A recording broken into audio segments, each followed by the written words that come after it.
All right, we are live. Welcome, everybody. We're going to give it just a couple of minutes as the rest of the attendees come in, but welcome to another installment of Kennedy Financial's webinar series, trying to reach people in a new age, in a virtual environment to get some education out there. We're excited to have Karen Ireland from MFS as our guest speaker today. Hi, Karen. How are you? I'm good, thank you. Thanks for having me. We're excited to have you. This is a topic that we get lots of questions on and comes up in our planning conversation. So we're definitely excited to have you share your insights on this complicated and ever-changing subject. Karen, where are you calling from today? Southern New Hampshire. Southern New Hampshire. All right, very good. We got a cold, or not cold, but rainy, kind of gloomy day today, and then Lauren, our client experience manager, is from Louisville. So we're kind of all around the country checking in and talking with clients. So I'm going to get started on the presentation just for sake of time as people chime in. But again, the main focus of today is Social Security. We're going to dig into that topic in just a bit. So, quick disclosures that I need to kind of share. So lots of legal disclosures that we're affiliated with LPL Financial and High Point Advisor Group for our broker-dealer and registered investment advisor. Karen and MFS are not affiliated with us, and Dave Ramsey and SmartVestor are not affiliated with LPL Financial or Kennedy Financial. So for all your other legal disclosures and things like that, you can go to our website, kennedyfinancialgroup.org. Today's webinar, we're going to kind of do an overview of our team and our firm and our focus. I'm going to spend a couple minutes on that. We've got a pretty diverse audience today of some clients, some people who are just kind of checking out and signed up for the webinar because of the topic. We do a lot of small business retirement plans and have a lot of employees from that as well. So across the board, I'll do an introduction to our firm and what we do. Then we'll jump into Karen's portion of Social Security. And then do some Q&A, which I think we have a lot of questions that already came in throughout the call, just as kind of some housekeeping. If you have any questions specifically on Social Security, which I think is a great time to pick Karen's brain a little bit, you can text them to 248-528-0485. We'll collect those and try to get to as many of them as we can. We may even do, kind of a tally of a Q&A to follow up because lots of different questions that we can run into for Social Security. So go ahead and text those, and we'll address those as we can, whether throughout the presentation or we'll do a more formal Q&A afterwards. Okay, so let me jump into our portion just briefly. Who is Kennedy Financial Group? So we're an independent wealth management firm. I didn't introduce myself. I'm Brandon Kennedy, the owner and lead financial advisor at Kennedy Financial. Our main office is based out of Troy, but we work with clients throughout the state, even throughout the country, especially in this virtual world. A lot of Zoom meetings, a lot of connection we can do with technology. And our main, our practice is really focused on families and small businesses. And really, when we break it down into who we best serve and why we exist, people have one chance to live their best financial life. Money to most of our clients it serves a bigger purpose than just accumulation and just a number. And it's our goal is to partner side by side with the clients that we work with, act as a guide along their financial journey, and just inspire them to make good choices about their finances. We do that through effective communication, timely education, which is part why we do things like this. We want our clients to be educated on their plan so they can make good decisions, and collaborate with us in a smart way, and then take a really personal approach to the client service, get to know you on a really deep level. That's important to us as a firm. We are proud to be SmartVestor Pros through Dave Ramsey. We, for the last almost 7 years, have been excited to serve Dave Ramsey's listeners and his audience.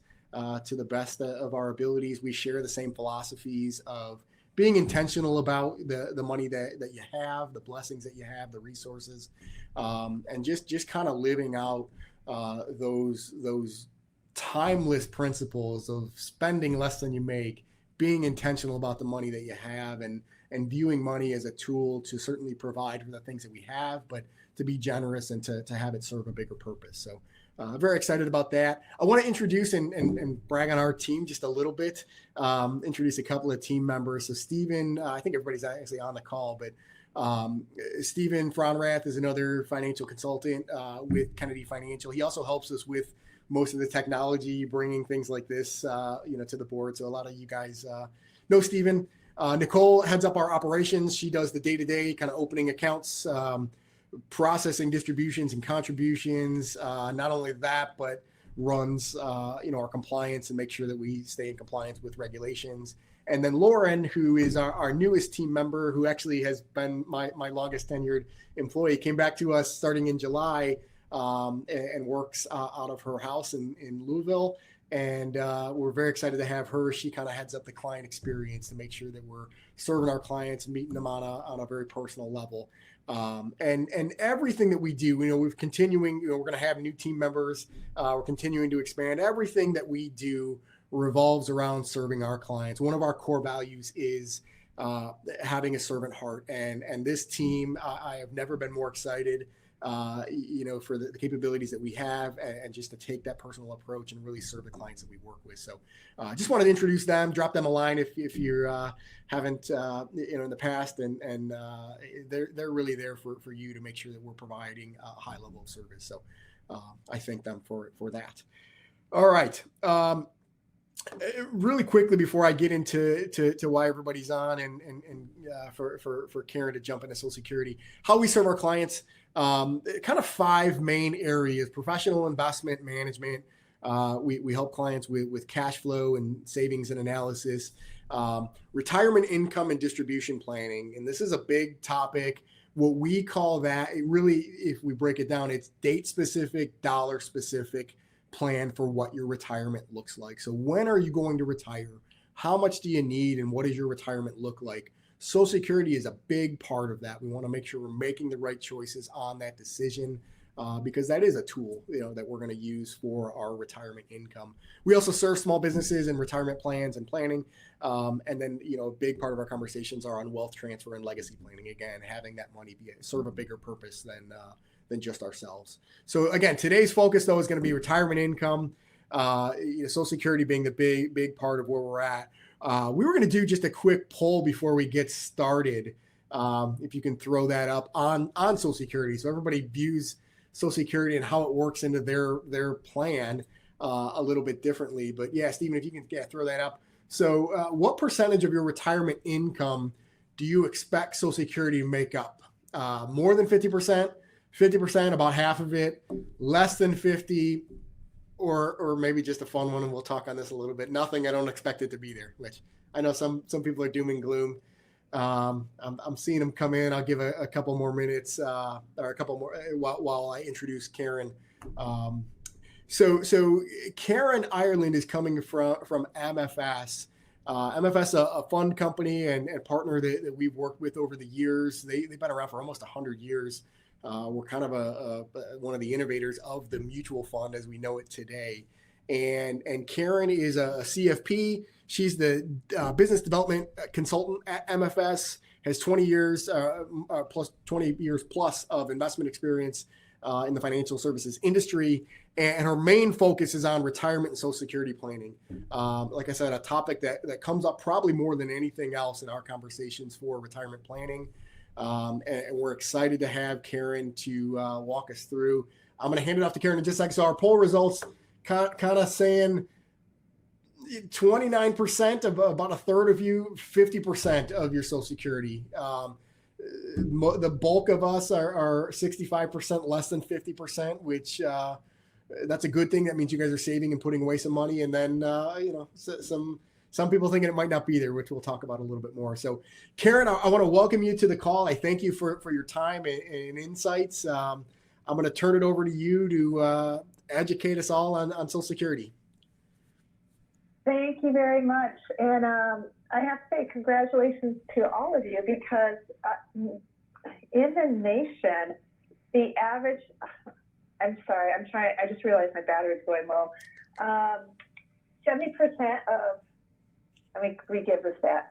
60% of Americans over the age of 70 rely on Social Security for over half of their retirement income. So congratulations on all of you for beating the national statistics. So Social Security.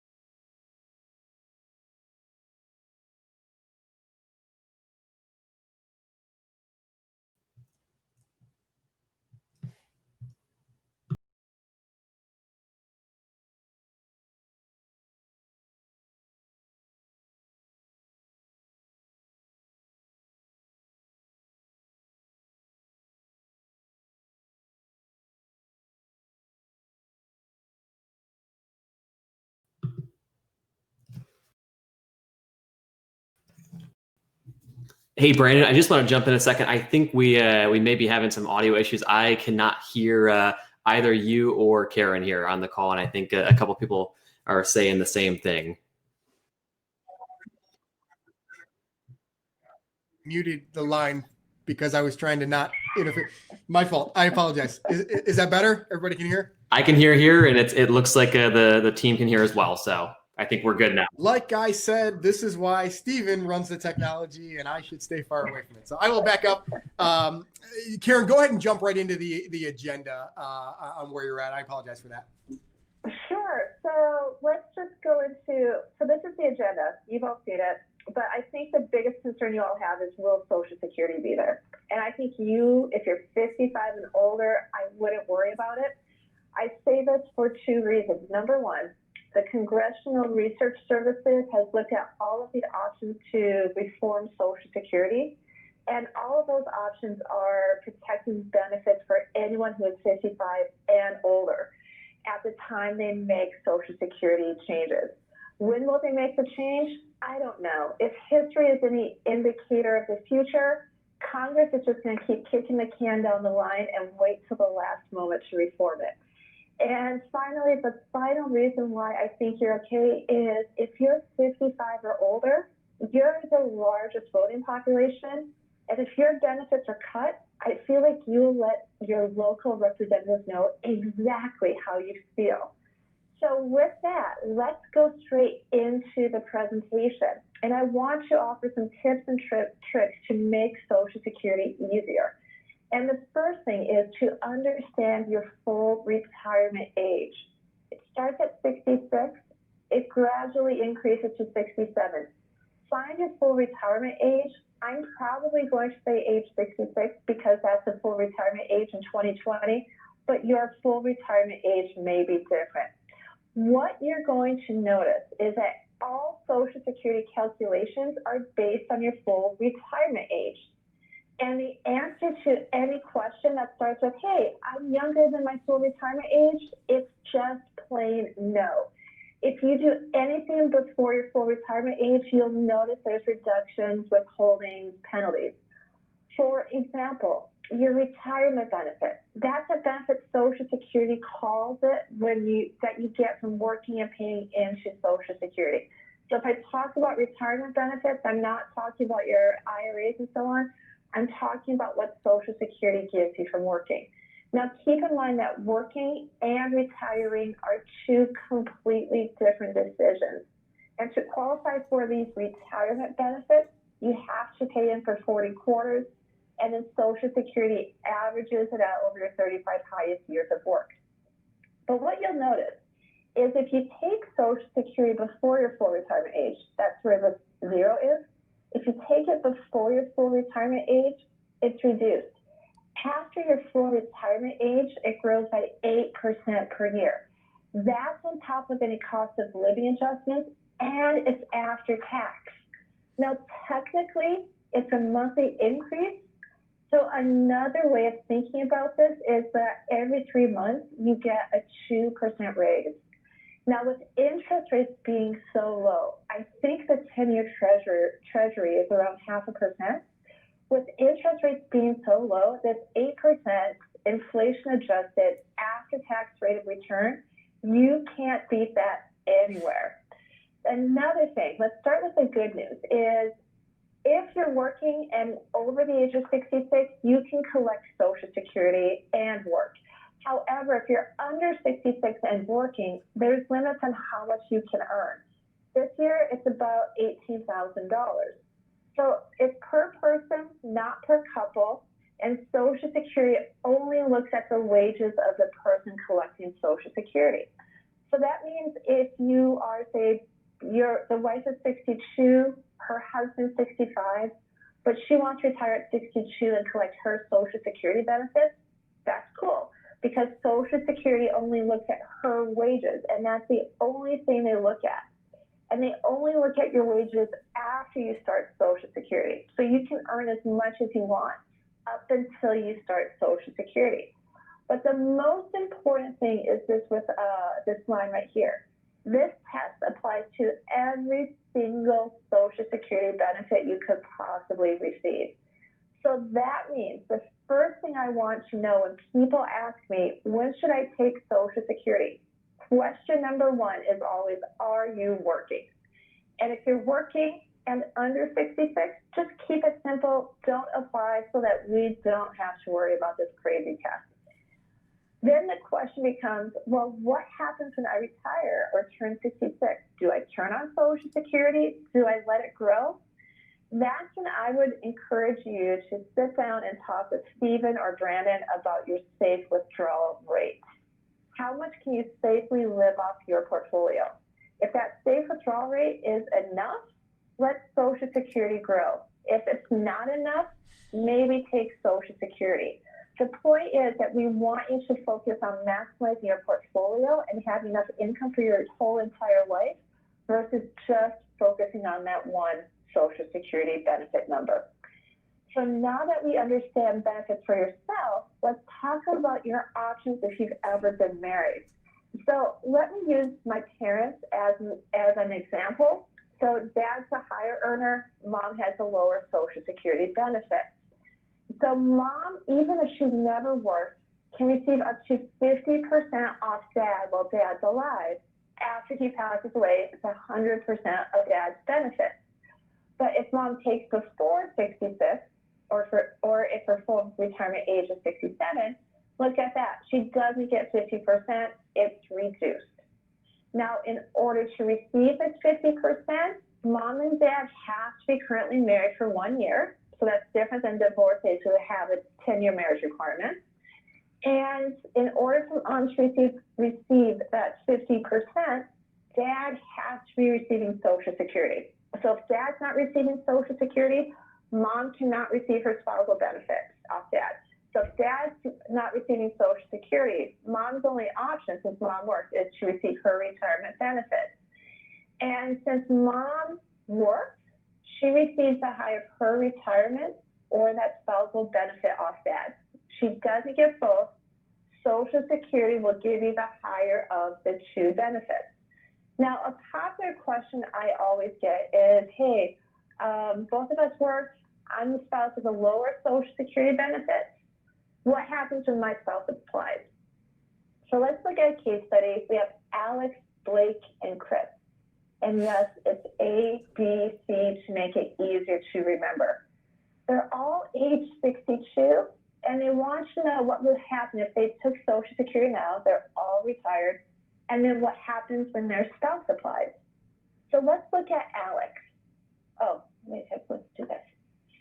So Alex applies at age 62. And because she's applying at age 62, she doesn't receive that benefit of $1,000. That's her age 66 benefit. Instead, she receives a reduced benefit of $750 per month. Then when her spouse applies, what Social Security does is they compare that spousal benefit at 66 against her retirement benefit at 66. And remember, you can only receive that spousal benefit if it's higher than your retirement benefit at 66. Since it's not, Alex doesn't see any change when her spouse applies. What about Blake? Blake also takes at 62. She also receives a reduced benefit. Then when her spouse applies, what Social Security does is compare that spousal benefit at 66 versus that retirement benefit at 66. And since that spousal benefit is higher, what Social Security does is they add that difference onto her current benefit. So she doesn't step up to that full $1,200, that maximum spousal benefit. They simply add the difference between the two onto her current benefit. And then finally for Chris, because Chris was a stay-at-home mom, she can't receive Social Security until her husband applies. Remember, mom can't receive that spousal until dad applies. So the good news, though, is because she's 66 when her husband applies, she receives that maximum $1,200. So the morals of the story is, under Chris, if you will only receive that maximum $1,200 or that maximum 50% if you are 66 or older when you first apply. Under Blake, if you're receiving a reduced retirement benefit, that spousal is also going to be reduced. And under Alex, if your retirement benefit is the same or greater than that spousal benefit, you will never, ever receive a spousal benefit, regardless of when you or your spouse applies for Social Security. So now that we understand how spousal benefits work, let's go ahead and talk about survivor benefits. So I'm going to have the husband pass away first because statistically speaking, that's what's supposed to happen. And I find that easier to get the concept across if I'm gender specific versus gender neutral. So I hope that's okay for everyone. In the interest of learning, I just want to use gender specific rules. So after the husband who is statistically supposed to pass away first, after he passes away, his wife can receive up to 100% of his benefits. And that survivor benefit is going to be based on when he claims Social Security. Now, here's the good news. As long as he claims at or after age 66 or dies without claiming, everything's fine. So if he claims at or after 66, as you can see, the survivor benefit is based on when he claims. So it will increase the longer the husband or the high earner lets Social Security grow.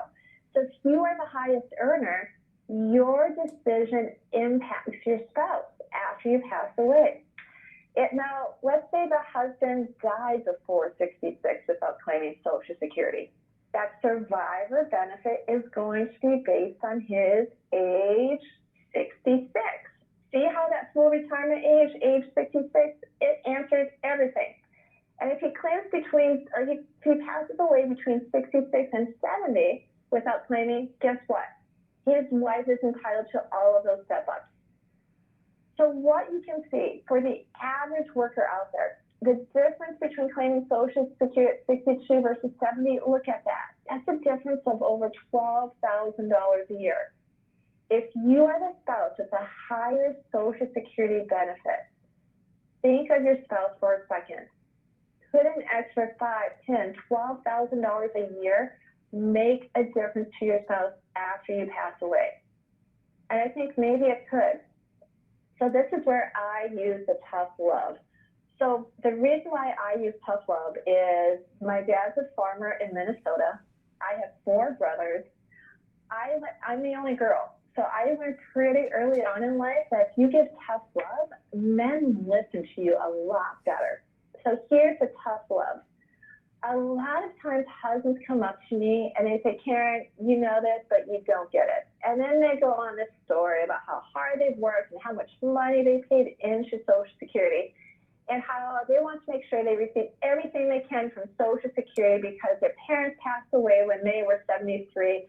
And by golly gee whiz, I want to make sure I have everything I can to go hunting, fishing, boating, golfing, whatever you men do. And all the time, all I'm hearing is me. I encourage you to change that discussion from me to we. And I recognize that by letting Social Security grow, yes, the chances have increased that you could pass away before you received everything you could from Social Security. But if by letting it grow, it means we are giving your spouse the highest source of guaranteed inflation-adjusted income for the rest of her life. And if that gives you peace of mind that you did everything you could to protect her financially, maybe it's worth the wait. So as long as we're talking about great, positive, uplifting stories, let's move on to divorces. As many of you know, as long as you're married to your spouse for at least 10 years, you can receive a benefit off them as long as they are age 62, dead, or disabled. Now, here's the reason why it's better to be divorced than it is to be married. If you're married, remember, mom makes dad to apply so that mom can receive that spousal benefit. If you're divorced, that's not the case. As long as you can show proof of marriage of 10 years, Social Security will check your benefits against your ex's and give you the higher of the two benefits. You don't need to wait for your ex to apply. You don't need to coordinate it with them. You don't have to tell them. They will never know. As long as you can show that you were married for 10 years, Social Security will check your benefits against your ex's and give you the higher of the two. Do me a favor, everyone, and write this down. $1,500. In 2020, the maximum spousal benefit, regardless if you are married or divorced, is $1,500 per month. Now, I mention it here because Social Security won't release any information off your ex until both of you are age 62. So now you have a placeholder. What this also means is if your retirement benefit is going to be greater than $1,500, you won't receive anything off your ex while they are alive, but keep track of them because you never know what happens when they mysteriously pass away, perhaps very shortly. So what about remarriage? If your ex remarries, wish them well. It's not going to affect your benefits. It's not going to cause your benefits to be reduced. You're not going to reduce their benefits. It's fine. Social Security will continue paying the same amount to everyone. So for example, Robert Redford was married to his first wife for 30 years, got divorced, and then married a younger woman. So Social Security is paying benefits to Robert Redford, his first wife because she never remarried, and his current spouse, and no one's benefit is reduced.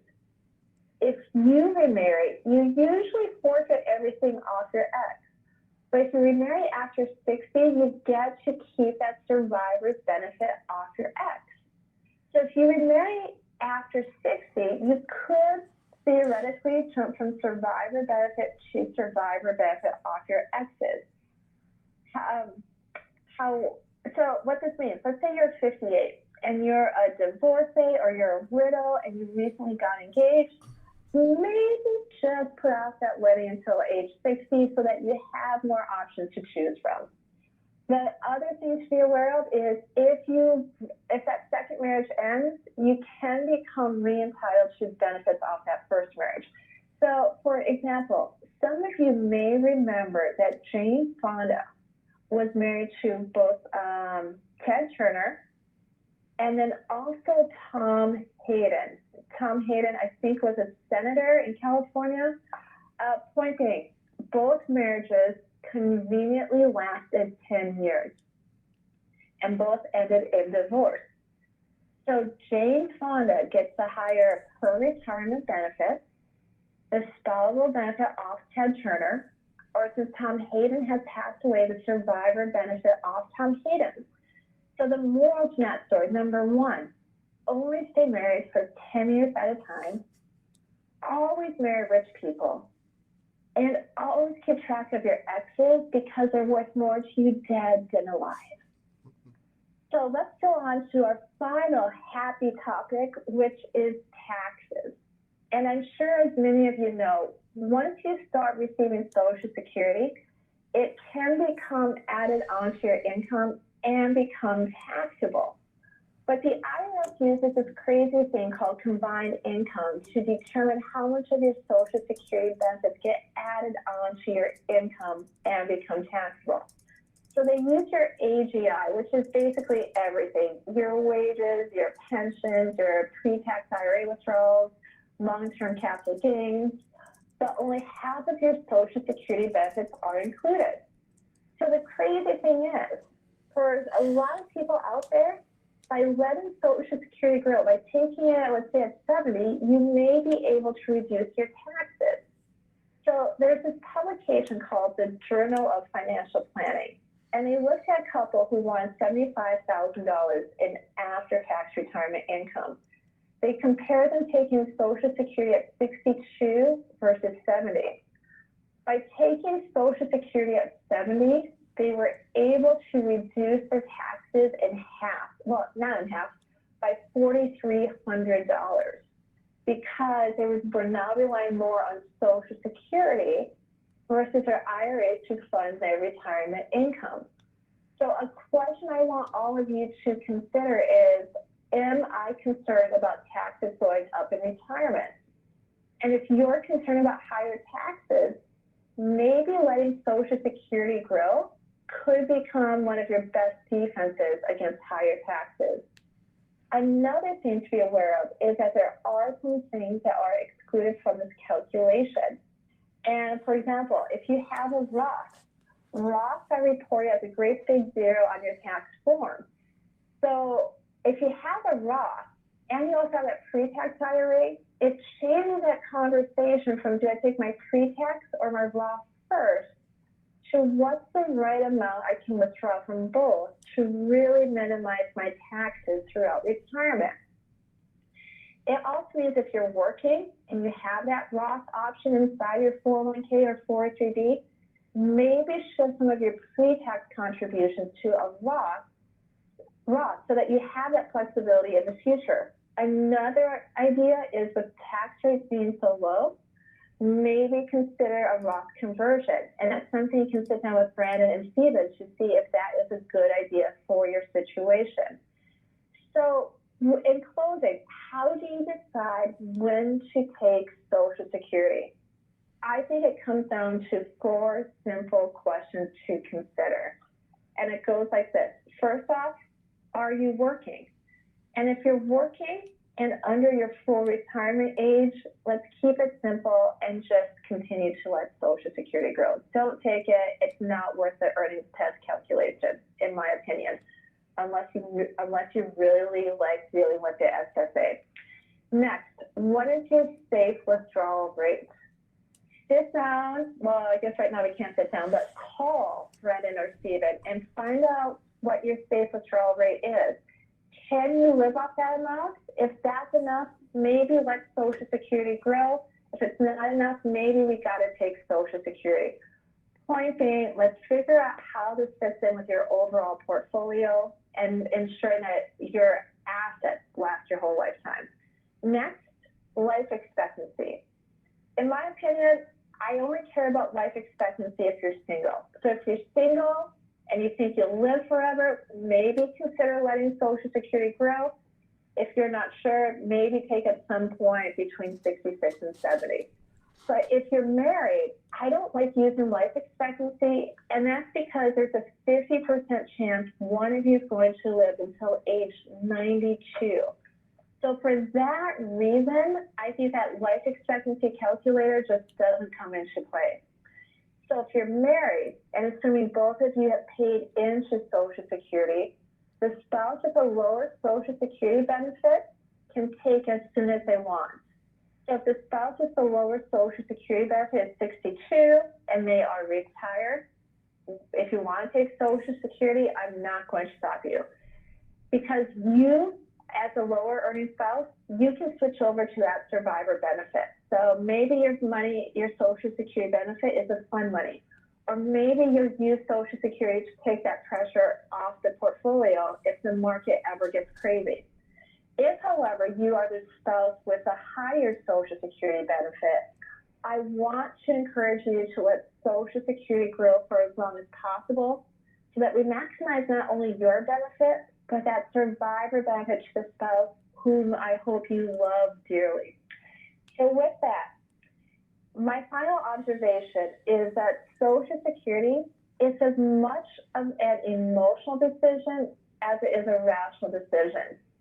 And my observation from 2008 to 2012 was that the retirees who were able to let Social Security grow for as long as possible, they seem better equipped to handle the market volatility because they have more dependable inflation-adjusted income coming in every single month to cover their fixed expenses. So maybe that Social Security decision just comes down to what keeps me up at night.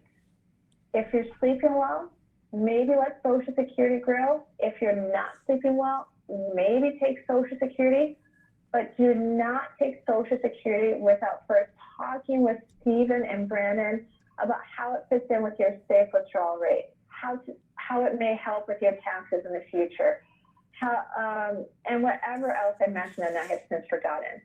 So please, after this call, talk with Stephen and Brandon not only about Social Security, your portfolio, and everything else.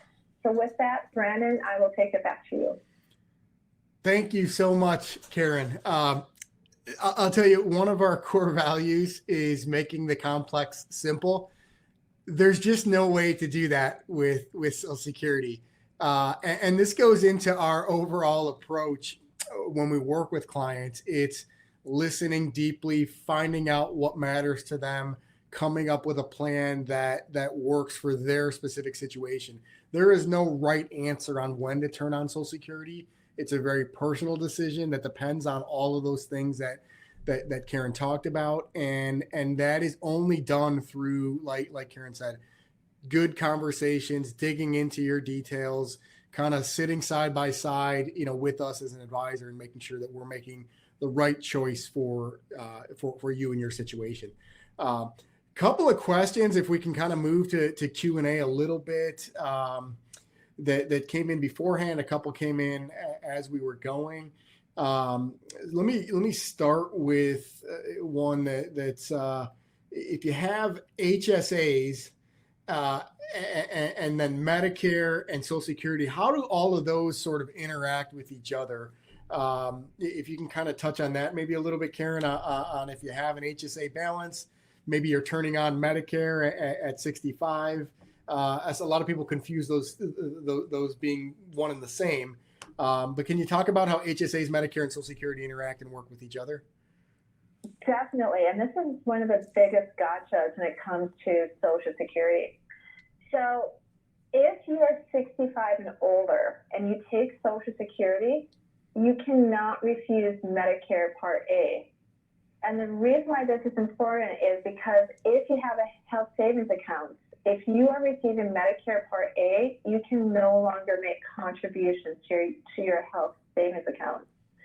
So if you're 65 and older and you still want to make those contributions to your HSAs, do not take Social Security, because once you start Social Security, you're receiving Medicare, and therefore you cannot make contributions to your HSA. Just as a follow-up, somebody asked, what is an HSA? Is a health savings account, be part of a lower premium, high deductible plan that you might have accumulated into or still contribute to through an employer, or if you're self-employed. A lot of our clients use HSAs. So making sure that you have a game plan on if you want to continue funding that, let's make sure we make the right decision on when we turn that on. So thanks, Karen. Another question: if your spouse dies, do you have this option of starting with one benefit and then switching to another? If you could maybe touch on that one. And the same thing, is there a strategy if you were divorced, married for more than 10 years? Can you do the same type of thing, turn on your spouses and then switch gears to another benefit? Can you talk on that maybe a little bit? So there's actually two different questions. All right, let's go with the survivor benefit for a spouse that died. Survivor benefit. Thank you. So this option for the survivor benefit is eligible for any type of widow. So you got your spouse died while you were married, or you are divorcee, you were married for 10 years, and your ex has passed away. So if you are between the ages of 60 and 70, in that case, you have the option of starting with one benefit and then switching to the other. So what does that mean? You could start with a reduced survivor's benefit, let's say at 60, and then switch over to your retirement benefit at 70. Or you could start with your reduced retirement benefit at 62, and then switch over to that survivor benefit at your full retirement age of 66 or 67. The option that's best for you really depends on your circumstance. I'm a big advocate of starting off with the smaller benefit so that we can let the higher benefit continue to grow, because I always want to give you more money later on. I love the idea of giving you more money.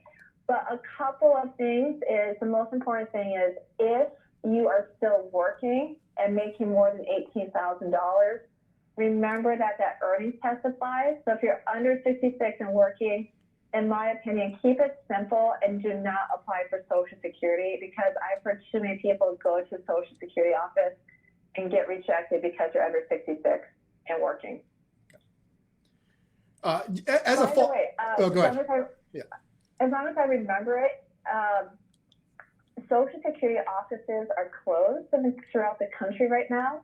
So if you haven't done so yet, I really encourage everyone to create a My Social Security account online. So go to ssa.gov and create a My Social Security account online so that you can see your benefits. And also, if you're thinking of applying within, let's say, the next year, so that you can get a jump start on the process.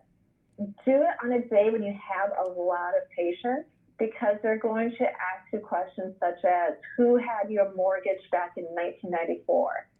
So give yourself time. If you do plan on calling Social Security, the best times to call them are Wednesday through Friday, and do not call the first week of the month. So Wednesday through Friday, and do not call the first week of the month. You'll still get a wait, but hopefully it's not a 2-hour long wait.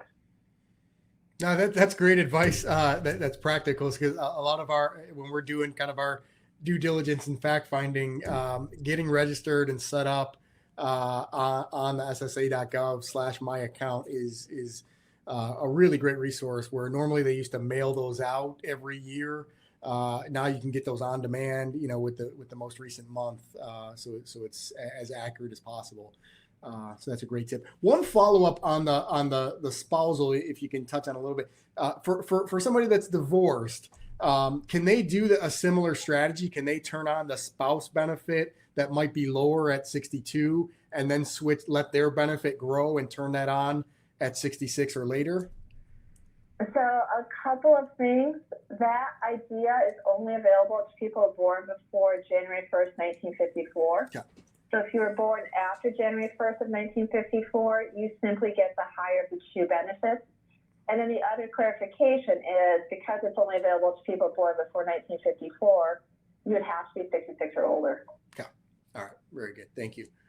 Another question: if you're self-employed, you pay your spouse a salary, in some capacity within the business.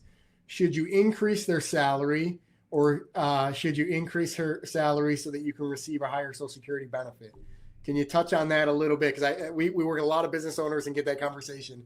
Should I pay myself more, or I'm already maxing it out? Can you maybe touch on some strategies on that? Sure. So everyone's situation is different. So here's what I would do. Google, and you know what? Google this website, whether you're a self-employed business owner, or let's say because of COVID, you had your hours reduced, or some of your income has become affected because of COVID. If that's the case, and you're concerned about what your new Social Security benefit is, Google this: Social Security Retirement Estimator. Again, Social Security Retirement Estimator. Then use this if you are that business owner, or if you are a person whose hours were affected by Social Security. Social Security Retirement Estimator, you will see it, click a button that says, it's a blue box that says estimate my future, or estimate my benefits. You'll put in 5 pieces of information, out pops your benefits, and then click on add future earnings. So people who lost or not lost your jobs, if you had your income affected because of COVID, put in your new estimated earnings, and then boom, out pops your new Social Security benefits.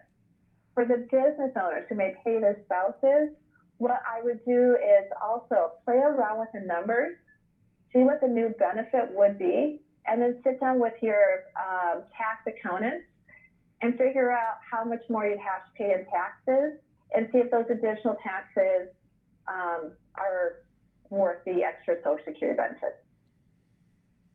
That's good advice. That's a lot of people forget that the only way that you're building into this Social Security is you're paying tax on it. So, it's not a simple answer. Sometimes you got to kind of crunch the numbers and figure that out. Moving on to another question that came in. I'm going to try to summarize it as best I can.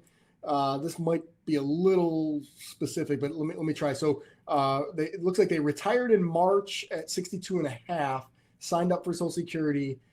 Their son is disabled. He qualifies for 50% until I pass, when he gets then 75%. It looks like they kind of had some advice that they might do that until they reach full retirement age.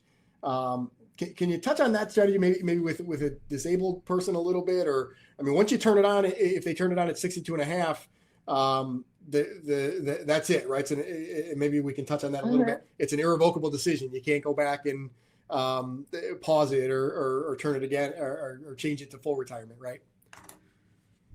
Yeah, so this is where it gets interesting, and to really look into it, I also would be interested in knowing if you are the spouse of a higher Social Security benefit, so first, are you currently married?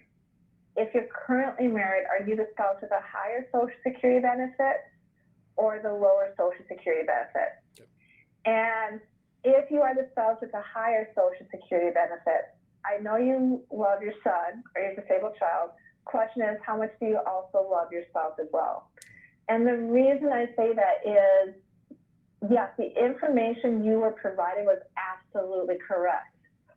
But by taking the benefit at 62, so getting that higher benefit for a few years to help your child out may also will reduce that survivor benefit to your spouse. So is the benefit getting that extra 50% for your child? Is it okay with your spouse because now you are reducing that survivor benefit to your spouse as well? Something else before you completely jump into that decision is also check on, a lot of times I see when you have a disabled child, there are a lot of state resources that are available based on the child's income. So will the higher Social Security benefits kick them off in some other programs as well? So check into that, how it affects the state programs, as well as talk with your spouse if you are the spouse of the higher Social Security benefit, and understand how this can affect the survivor benefit and how will that impact the financial plan you already have in place. So in other words, sit down with Stephen or Brandon. All right, kind of a running. As you said, you had a great line. Yeah. I wrote it down, something about everyone's situation. There is no right answer as to what to take, but it's important to look at the whole picture before making a decision.